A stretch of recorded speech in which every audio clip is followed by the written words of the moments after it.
এই গরমে সেরা স্বাদের মাছের পাতলা ঝোল। তো এই রান্নাটা আমি কিভাবে করেছি আপনারাও এই রেসিপিটা দেখে নিন। নমস্কার বন্ধুরা, কেমন আছেন সবাই? তো আশা করি ভালো আছেন। তো এতদিন তো এর আগে কয়েকবার আমি ট্যাংরা মাছের ঝাল বলুন ঝোল বলুন রান্না করে দেখিয়েছি। তো আজকে আমি ট্যাংরা মাছের একটি পাতলা ঝোল রান্না করব। তো ঝোলটা রান্না করব আমি পেঁপে দিয়ে।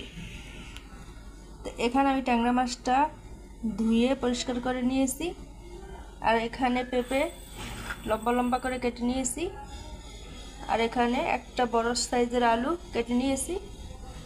আর আজকে আমি রান্না করব কাঁচামরিচ দিয়ে।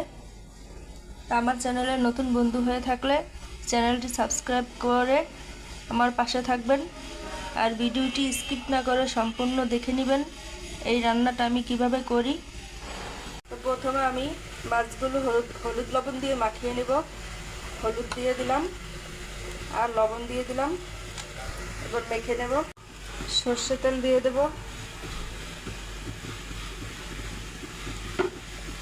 তেলটা গরম হয়ে গেছে। এখন আমি হলুদ লবণ মাখা মাছগুলো দিয়ে দেব।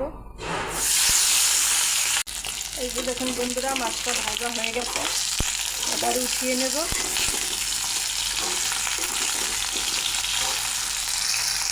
এবার ওই তেলে কেটে রাখা পেঁপে আর আলু দিয়ে দেব। পেঁপে আলু ভেজে নেব।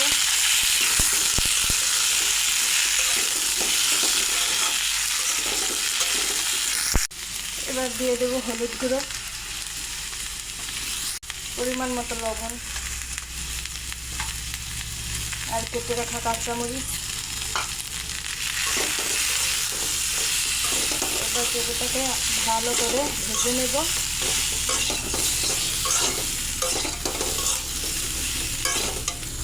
পেঁপে ভাজা হয়ে গেছে, এবার ঝোল দিয়ে দেব।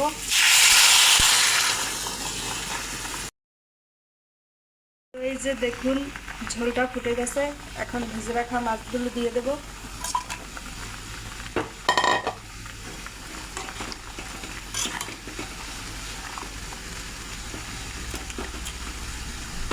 একটু ঢাকনা দিয়ে ঢেকে দেব।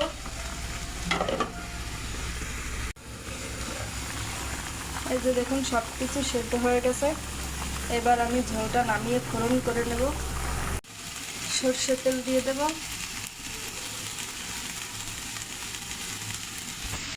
ফোড়ন করার জন্য নিয়েছি জিরা, রাঁধুনি, তেজপাতা, শুকনো মরিচ দিয়ে দেব।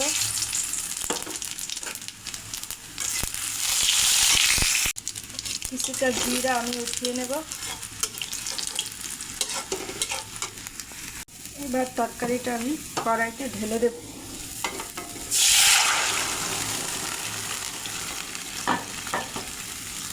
আর একটু ঢাকনা দিয়ে ঢেকে দেব।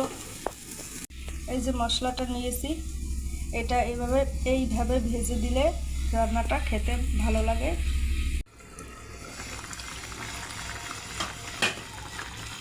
এইবার ভাজা মশলাটা দিয়ে দেব।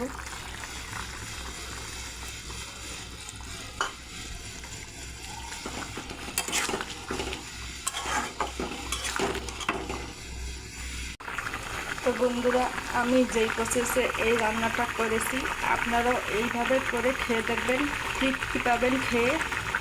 তো রান্নার ভিডিওটি ভালো লাগলে লাইক শেয়ার করে দেবেন, কেমন হলো অবশ্যই কমেন্ট করে জানাবেন। তো এখন আমি নামিয়ে নিয়েছি। ভিডিওটি এই পর্যন্ত, সবাই ভালো থাকবেন, নমস্কার।